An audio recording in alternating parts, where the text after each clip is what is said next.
whoever you're comparing yourself to, they themselves, you're thinking about what you don't have. They themselves are doing the same thing. It's a cycle. Comparison is a cycle. You look at someone else saying, man, he's so much farther, she's so much farther along than I am, she's got what I want. Are you so sure? Have you ever heard the phrase becoming the best version of yourself? Yeah, me too. But what does that even mean, and how do we become that person? I'm here to help you navigate through those questions and come up with actionable steps in order for you to live your best life. We've got to discover what we want. We've got to figure out a plan on how to get there, and then we have to go. We can't just sit and wait any longer. Life won't wait on us. So come join me on this constant journey to become the best version of yourself and to find your best you. I'll see you on the other side. It's like one by one, I'm starting to see, like, I saw physical changes in my body. Like, for the first time, I had, like, a chest and, like, biceps. I was like, what? I'm still eating, like, garbage. And, like kind of healthy. Right. But I'm still, college, pizza, beer, or whatever. Like, but I'm sitting there seeing muscle tone, and I'm going, yeah. I'm one of those guys. Like, right. There it is. Like, oh, wait, am I an athlete? And I think my younger self just kind of like, I went up to my younger self and like tapped him on the shoulder and was like, hey, dog, check out 22. Like, check out you at 22, man. Right. You're doing Pilates that you thought was like a yoga mom thing, like only, and it's wrecking your whole life. Like, Jeez. It's just changing your game right now. And dude, it was a 4-month semester. I came out of that thing so strong, like in comparison, mentally, emotionally, physically.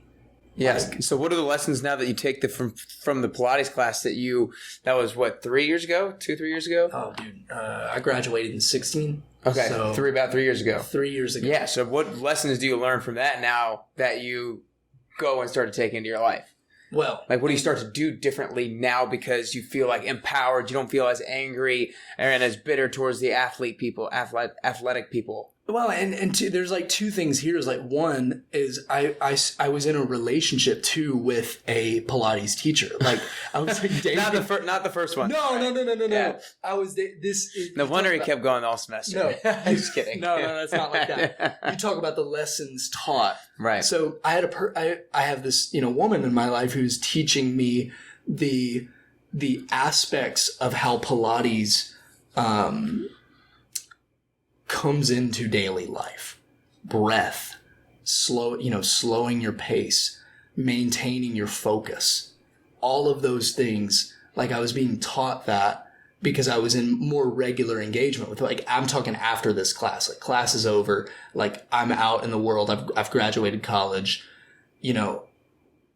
I'm with this person and I'm learning the aspects of Pilates that apply to, like, music or painting, or like all things that Joseph Pilates kind of invented. Was when he was saying, like, focus your breath and maintain your posture, allow your bones to float. Mm-hmm. I'd never heard anything like this. Yeah. This, to somebody with CP, this was just garbage. Yeah. I like, in my early life, like you said, that bitterness started melting off because I was unlocking a key.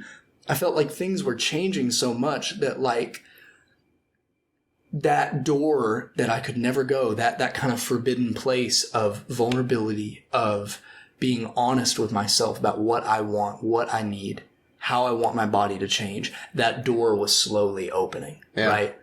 So that kind of, with her encouragement, that person in my life, with her encouragement and, like, learning those things, those aspects of Pilates, that made me start opening other doors in fitness and in physics and just anything in life, like going out for more creativity, more jobs, more chances to do things that would normally scare me. Mm-hmm.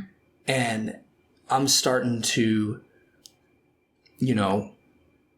try maybe picking up some weight, try some cardio, try some this, try some that. And it was like one by one, that bitterness starts kind of just floating off, that kind of adolescent, like fear and anger. Yeah. And I'm sitting here going, I just did a lot of things that pediatric, doctors, like tenured doctors at Vanderbilt said I would never do. Yeah. Like we said, you did kind of the Pilates was kind of the initiator, if you will, for all these other things. And I'm a big believer in that, doing things that make you uncomfortable are what makes you grow, right? That's what makes you learn new skills, gain confidence. But sometimes doing the initial thing is super tough because it's just super foreign to you. But once you do it one time, it gets easier. It's like a muscle. Once you do it one time, it builds. Absolutely. And you can continue to take those leaps of faith. So I want you to talk to somebody who's a little bit scared about doing something uncomfortable, and they think they have no business doing, but like would maybe enjoy giving it a try. Like, what's your message to that person in order to get them to take that leap of faith? That's huge. There's so many answers to that. I feel like to the person who is, you're saying a person who is scared of doing something, but has a curiosity that's kind of splintering in their ears and in their mind. Exactly. Pushing them to go do that thing. I would say you will not know what you have until you go and do that thing. And everything that you're wanting, everything that you desire to do, you can always look back and say, man, I wish I had done that sooner. Mm-hmm. And that's the kind of thing that pushed me, was I had enough curiosity to go, well, this has to be a path. This has to be an answer of some sort. It is placed in my path. It's something that's in front of me. To the person who's afraid of trying something, move forward. All you have to do is take a step forward. You don't have to know. You could be blind as anything. Take a step. Just move and see what happens, because there is growth. Mm-hmm. There is freedom. When you take one step forward, you're leaving a headspace that you were once in. Yeah. Like my example. Like, I had to take a step forward to leave anger and bitterness about the fact that I was different. And you know what I found on the other side of that door was I'm still different. But that doesn't mean that I have to lack. Yeah, but now I can do something about it. Now I can do something about it. And that's been the past 3 years, is just creating environments, creating communities where there's support on all fronts, Yeah. So has the community, like, how has the community aspect of it served you? Like, how is the surrounding yourself with the right people? Because I know maybe early on you didn't have as big of a peer group support. Sure. So talk a little bit about like the importance of, like, now I feel like when you went into Pilates, you had this instructor super supportive. You had a girlfriend who's kind of super supportive in this as well. So talk about like what the support group was able to do for you and moving forward and taking on these challenges. Man, that's so, I think that's the biggest thing about what we're going to talk about is, I think when I first got hooked up in that community because of Lululemon Hill Center. And I was just playing music for them, just like taking the DJ decks out and playing music for them on Saturdays, like Saturday mornings. And I just kind of rubbed shoulders with, like, again, this was even before the college thing. So I'm like, this is before the Pilates class. I'm just kind of rubbing shoulders in the Lululemon community and like, oh wow, these are really cool people. Like, they seem goal oriented. They seem like people I could hang with. But all the while, like, I'm developing those relationships and kind of working with and around them. But post-college, post-first Pilates class, I just started kind of showing up. just kind of being like, hey, I'm here for the fitness. Is this where fitness happens? You know, just showing up to random like events and kind of like dressing the part, just like putting on the apparel and being kind of donning that, you know, if this hat is a headspace, like, okay, I'm an athlete. I'm here to be an athlete. Right. And it you know, it starts out awkward like anything else. You take your first few steps, but the community aspect of that, it's the one community where the playing ground was level. I went over to my first real experience with weights was going over to Franklin Strength. I had a buddy over there that was like, hey, I've got some guest passes, come with me. And I'd never done any sort of CrossFit, you know, comp training kind of thing where you're pushing sleds and doing, you know, clean and jerks and all that.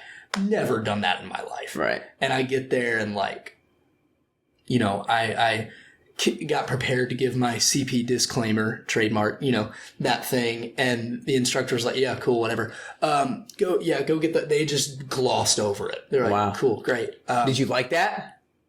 Oh yeah. It's not like I needed any sort of, like, that would be the start of the community. It would be like going to Franklin Strength, kind of rubbing shoulders with the Lululemon Hill Center community, getting to know those guys, going to Franklin Strength, finding out like, oh dang, these Pilates have done some serious work. I'm doing like, you know, stuff I've never done, you know, body weight pull-ups, goblet squats, pushing sleds on turf. You know, I've never done this stuff in my life. And these coaches were like, yeah, cool. Okay, great. Keep moving. And I said, what, is it not a big deal? And they were like, no, it's not a big deal. Go get the sled. You know, I'm like, I like this. That's cool. I dig this. So that it kind of, again, like, in answer to your question, like, what's the first thing you would say to someone who's afraid to take a step or afraid to do something is take the step and then just show up to the thing. Like, show up where that community is. And just act like you know what you're doing. Because even if you don't, it doesn't matter. Yeah. It doesn't matter. Yeah. So I want to, you know, I think something that is always a constant battle and that we can only improve on, never completely eradicate, is like comparison with other people. And back to... Cheers to that. Yeah. Back to this time when you were like 12 to 17 years old, when you were just kind of in this like comparison, anger, self-doubt kind of a stage, if you will. How would you like communicate to somebody who has like these self-limiting beliefs and just can't get out of their heads about comparing themselves and thinking about the things that they lack? Like, what is your message to somebody who is just stuck in that rut of, I can't do this, I'm not enough? And like, what would your message be to yourself back then? Man, you're hitting them with the business. These are the real questions. Whoever you're comparing yourself to, they themselves, you're thinking about what you don't have. They themselves are doing the same thing. It's a cycle. Comparison is a cycle. You look at someone else saying, man, he's so much farther, she's so much farther along than I am, she's got what I want. Are you so sure? Like, if you pan out and look at what that person has sacrificed, what you've sacrificed, don't forget how far you came from. Don't forget where you came from. That's what comparison blinds us. We put horse blinders on when we compare ourselves to one person or one thing that we want, or multiple things. We forget progress. We forget dedication. We forget that what brought me here today is the very thing that's going to keep me going tomorrow. And comparison goes, brick wall. Nope, stop right here. You've got to look at that person and just put your blinders on and focus on what you don't have. Yeah, so how do you kind of switch into that abundance mindset instead of like the lacking mindset? Like what I mean, like I said, it's a constant battle. I'm sure, like, I know I compare myself all the time. Yeah. Like, gosh dang it, like I pull up. It's human nature. Social media is what kills me. Yeah. I pull it up and I'm like, oh, look what that person's doing. Like, they're killing it. But there's a reason they call it the black mirror. It's the nightmare rectangle. Yeah. Right. But are there any like things that you do like in a tactical way that help you be in a bit Go, keep going. I love that. that like allow you to have more of an abundant, like grateful mindset, if you will? You mean like on a daily basis, do you do anything that like helps you stay focused on, I have this, not that like I don't have this, what can I do to get it? Yeah, I do this thing in my journal and I'm like all analog, man. I'm like analog journal. Like I do use the iPad, but there's something about like the Pilot pens on paper. Oh yeah. I'm all about it. Primo. I do this thing in my journal where I think off the immediate first 10 things that come to my mind that I'm grateful for. And that's a game changer. I can look around the room in my apartment. It's like kind of like a studio apartment, so everything's in there all at once. I can just look at my guitars, my synths. I can see my weightlifting shoes. I can see pictures of my nieces, my family, and just go, oh my gosh. Like, that makes you don't have to look very far to be grateful. You don't have to look far. That's the message. You don't have to look far to be grateful. Like, when God blesses you, you don't have to look far. Because that, like, it rains down and just, like, gives you so much. And again, it's like you said, it's easier said than done. We open Instagram in the fitness world, in the music world, immediately it's like, oh, she got a publishing deal. Right. He got a new sponsorship. Oh, they opened a new gym. It's tough. But I think that those people that we look at had to start by going, well, man, I've got this pretty cool business idea. I'm grateful for that. And that's where it starts. It's a seed. It's like a mustard seed of like, I'm grateful for this little thing. Let me see if I can water it. Let me see if I can water the grass that I stand on before that. I mean, that's what I do. Like, I like how you said tactical things. Like I write in the journal, like gratefulness, and then go to the thing you create, whatever it is that you create. If it's business, if it's sport, if it's music, if it's visual art, if it's dance, and do the thing. Do the thing. I pick up a guitar and just let that voice memo run. I let the transport run and just sit there and get lost in it. Or I'll, pick up my iPad and do a little painting, create something. I believe that gratitude is like the getting uncomfortable thing in the sense of it's building a muscle. Like once you like just start that habit of like writing down 10 things, like on the bottom of my whiteboard, the bottom right, I write 3 things that I'm thankful for, and they're stupid things, but it says right now, ink, whiteboard, and morning. Meaning. Yeah. So yeah. Meaning to like defining meaning towards different experiences that you have in your life. So every morning I write down the 3 things. They're so stupid, and sometimes they come up super randomly. And sometimes I make it too tough on myself, and I'll just look over to my bed. I'll be like, I'm thankful for that pillow. And it's just like easy. But it changes your neurochemistry. And what it does is it makes you in the habit of, that's what I've realized. What it's done for me is that I've realized that things pop up on a daily basis that I'm like, oh, I'm pretty grateful for that. I'm grateful for that. Yeah. And it's like, I wouldn't have never have thought of that in that term before. I think that's the chief defeater of fear is gratefulness. I think when we get afraid of loss or like afraid of pain, I mean, you're looking at someone that I feared pain. It wasn't physical pain. I'd been through that. It was the fear of loss. It was the fear of emotional hurt. I think gratefulness, to your point, is the way we just take a knife to that whole thing and cut the legs out from under it. What were you afraid of losing? Love. It's simple, man. I mean, you're afraid of losing the approval. When you're young and you're just like trying to, when they tell you, look, this is a reset button, you got to start over. It's when you understand your whole life that, you're just like everybody else, but you're not. Anytime you hold on to something really tightly, you lose it.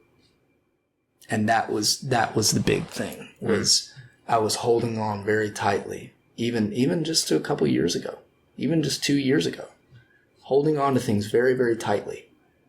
And it forced those things to fly away.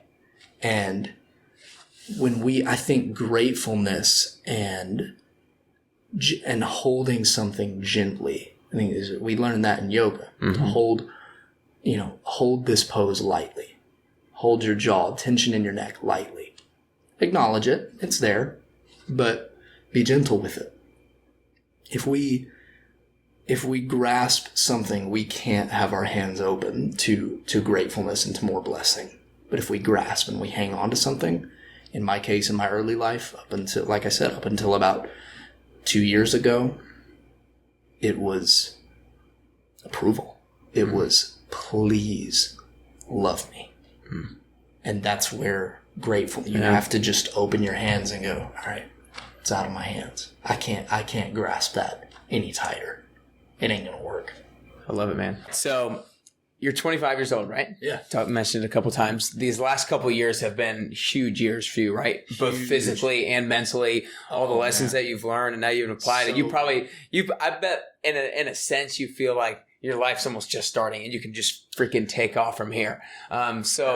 What I want to ask you is 35-year-old Chase Akers. Oh, I love these. What has that guy done? What has he accomplished? And what is he currently doing?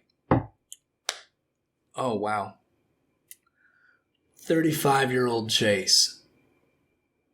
There's so much. I mean, there's like, it's almost even hard to answer that because I literally need just like a fast typing computer to just get all that out. Yeah. But it does feel like my life has just started. Like the work I've been doing on the emotional front, physical front, mental front over the past 2 or 3 years consistently, it feels like, okay, now we're at the starting line.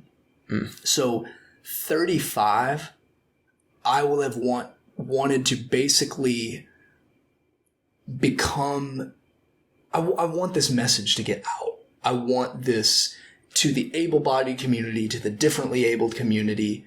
I want this message out here. And what in particular is the message?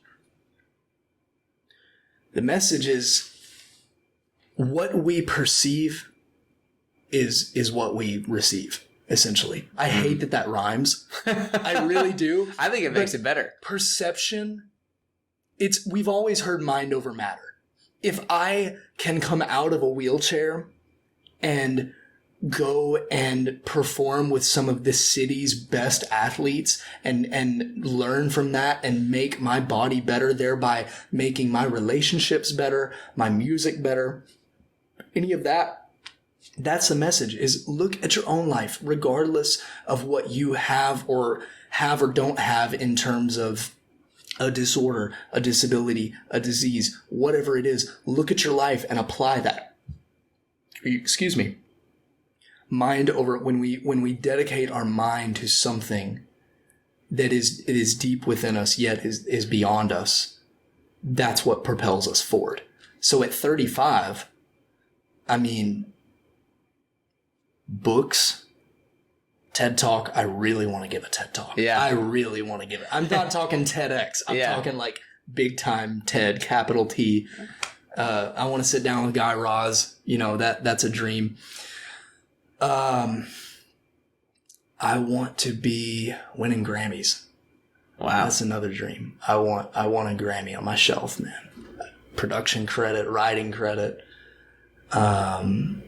I don't know. That's awesome. Give dude. me a little more parameter on like. That was exactly what I wanted to hear. That's exactly what I wanted to hear. I want to, dude. I have this dream of taking, and some of these are just fun things. Like I want to take a motorcycle across the United States. Okay. I want to go up in the mountains.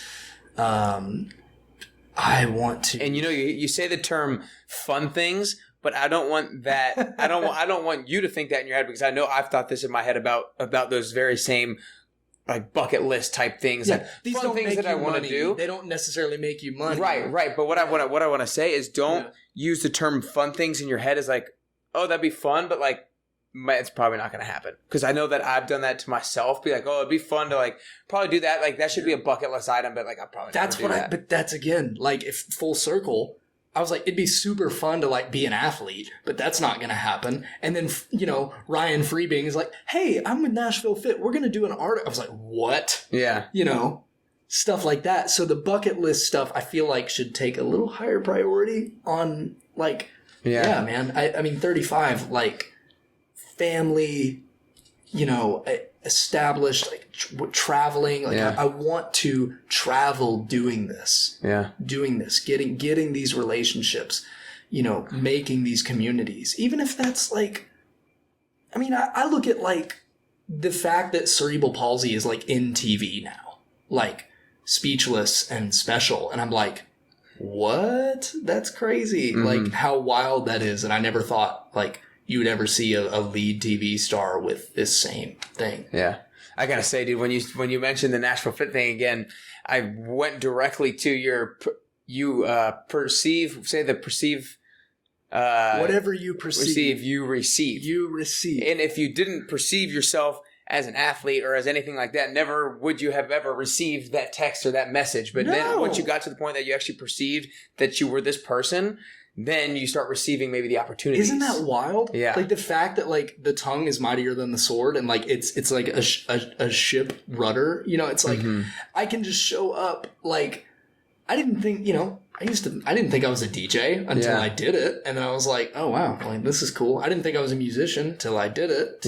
You know. I actually, so like I don't like the term "fake it until you make it" for a couple of reasons that I probably won't get into. But like this, I already know what you're. I mean, yeah. But like this is "fake it until you make it" here is very valuable, and in the sense that like you maybe didn't, you might have not been like the best DJ or like the best athlete, but if you like walk like you are, or you act like you are, and you like approach, if you, maybe you're not the best DJ, but you start approaching places like, I want to DJ, I want to learn about it. And then like you just go. And then all of a sudden it's like, you are that person. There's no name tag on your shirt that says, this is Nick's identity. This is Chase's. He actually can't be here. If you walk in to any place and act like, this sounds so crazy, but if you walk into any place like you know you belong there, you can just about do anything. Yeah. Like Bob Goff, the author Bob Goff talks about that. He's like, he has a book called Love Does. And he's like, you never know something until you ask like someone if we can do that. Like, you know, small things to large things. It's like, that's exactly right. Like I would never think of myself in those scenarios until I showed up in the fitness community and was like, I'm fit. Yeah. Like even I know I'm not. Like I know I'm not right now. But again, one step forward is motion. If we don't take a step forward, there's no motion. There's no continuity. There's no continuum of I'm going to fake it till I make it. Yeah. So whatever you perceive. Yeah. It's just got to be like it'll happen. It's got to be a spark of, like, I want that message to be a spark of action for people to not hold themselves back because they think I'm not this person yet, so I can't really do anything about it. It's like, no, how do you become that person? Exactly. Is the question. Like, how do you become? And I know money gets in the way. I know life gets in the way. It's not all rainbows and butterflies about it, but you can't become that person until there's at least one door open, one handshake, one text, one Instagram follow. Move, you know? Yeah.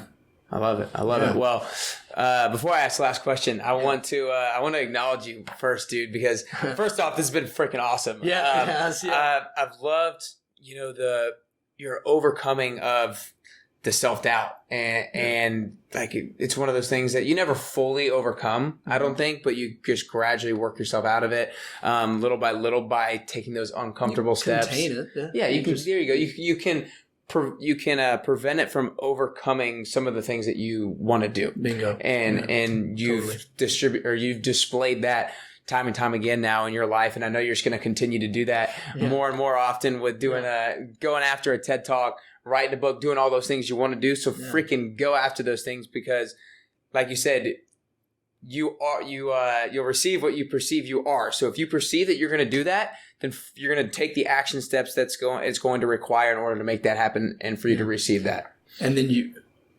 look back and you go, remember that time? Oh yeah, I thought I was gonna do that. Now I'm here. Yeah.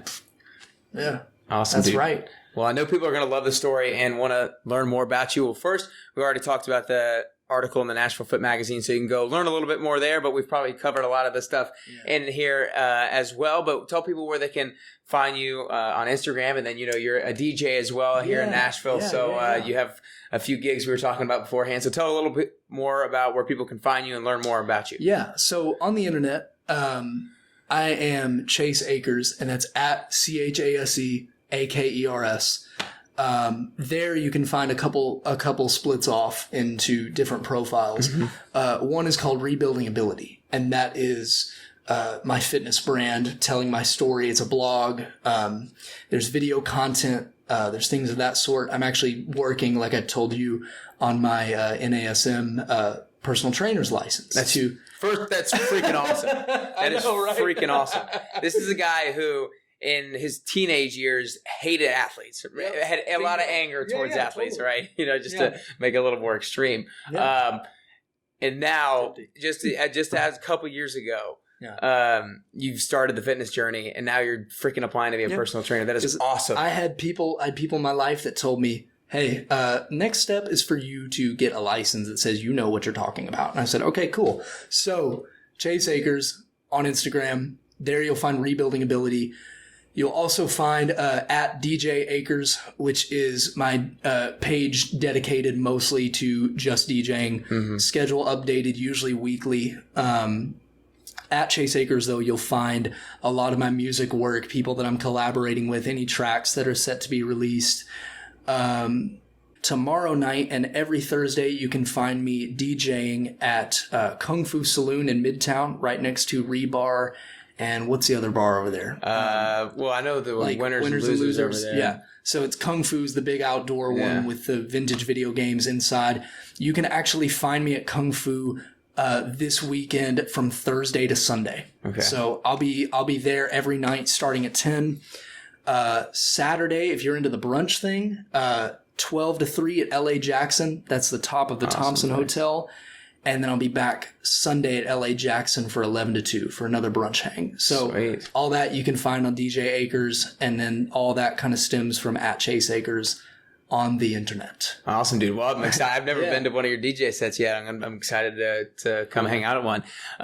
Well, last question is the question of all questions. So, you've talked about the goals that you have, right? You want to do a TED talk. You want to write a book. You're going to be a personal trainer. All these different things that you want 35-year-old Chase Akers to look like, to do, and beyond that, right? Yeah. So I believe that becoming the best version of yourself is a constant journey. I don't think we're like a lot of these other things that we've talked about. They're constant journeys. They're never things that are going to be like, here is the point where we've reached it and now we're good, right? A lot of things are like that. And I also think that becoming the best version of yourself is a very individual, unique journey. Like, I think the best way that you're going to become the best version of yourself is going to be different from the way that I become the best version of myself. So for you personally, if you could currently do or work on 3 things to get closer to that best version of yourself, what are those 3 things that you could currently do or currently work on to be closer to that best Chase Akers? Whoa.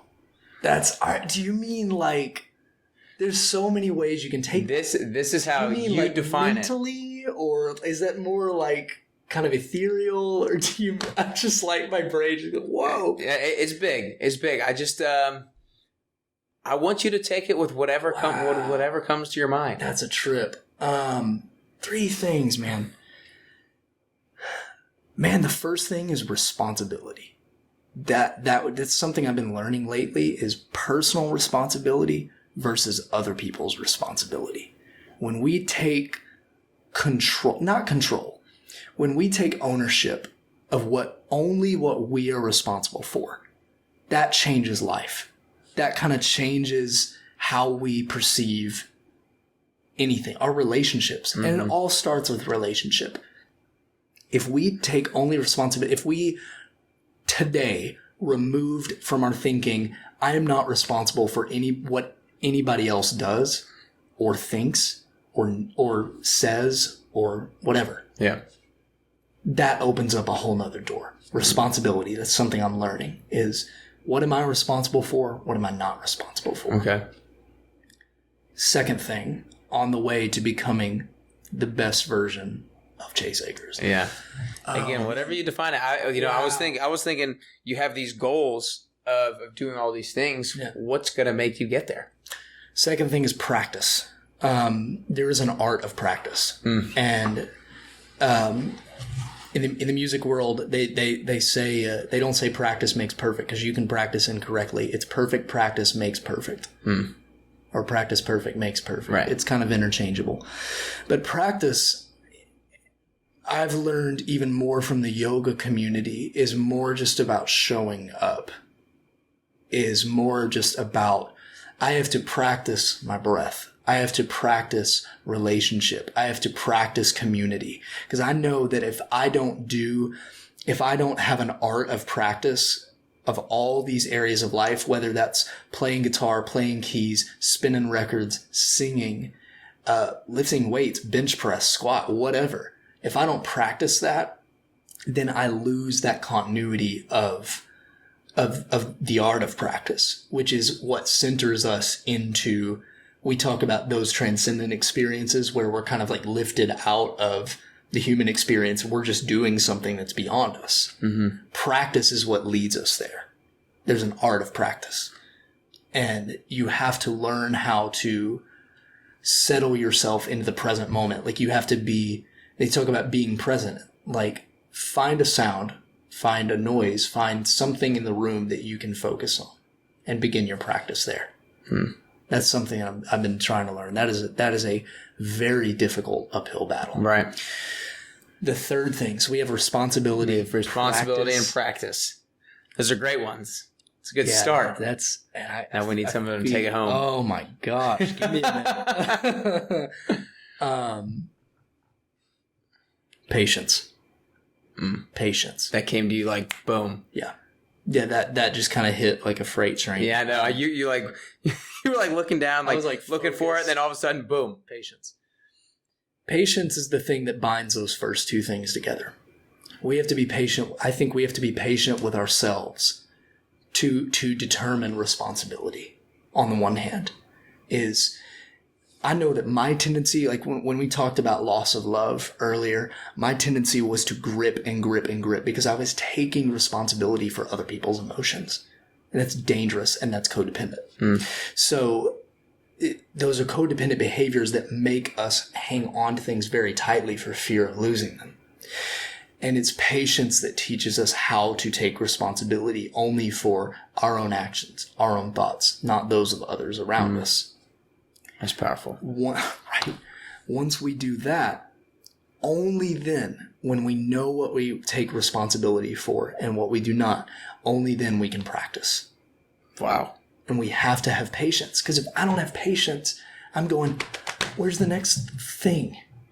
Where's the next thing? And it's God who says no. Patience. Settle down and just wait. Well, damn, dude, the way that you just like tied those three in together right there at the end with how overcome you were by the question right at the beginning, that was unreal the way you did that. Yeah. Well, that was awesome, dude. Appreciate you coming in. Dude, thank you so much. Yeah. Oh, this has been a blast. Yeah.